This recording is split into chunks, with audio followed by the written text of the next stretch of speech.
Good afternoon, folks. As space weather conditions are intensifying today, we're already seeing transformer trouble, mobile communications outages, and both Facebook and Instagram going down worldwide.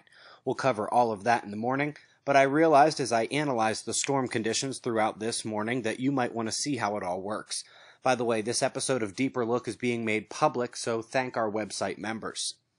So this morning, before the sun came up in the United States, I was watching magnetic ground perturbations beginning as the coronal hole stream had arrived hours earlier. The first wave was felt in the lithosphere in the 4 and 5 o'clock hours UTC.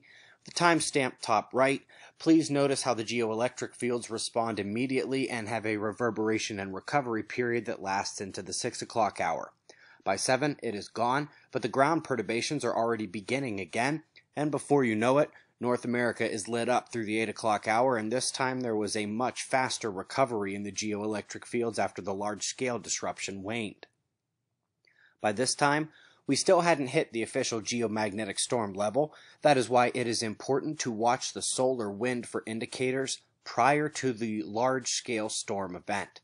The speed bump said the coronal hole stream was here. By the time we are officially in the geomagnetic storm, we do not actually see much change in the ground effects, but alas, that's because the disruption and effects to come follow the storms in many cases. That's not to say we don't get the same kind of effects in the field potential. But then the storm ended, and we entered a period of instability that brought about equally strong readings, if not stronger than before. This is the sequence of waiting, where the solar storm energy keeps building up over the entire disturbance. And did you catch that at the end? Here we are seeing stabilizing situation shocked to life at a confusing magnetic latitude that you wouldn't expect from polar geomagnetic storms.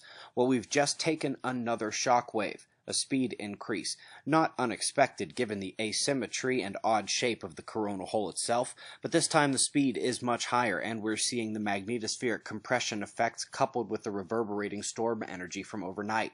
I'd expect the geomagnetic storms to ramp back up on the magnetometers, which dropped off for the storm earlier and came back up in the interim, will fall again now, along with the electron flux due to hit the floor again. I will see you all in the morning for a full storm report. You can check in anytime at spaceweathernews.com. Be safe, everyone.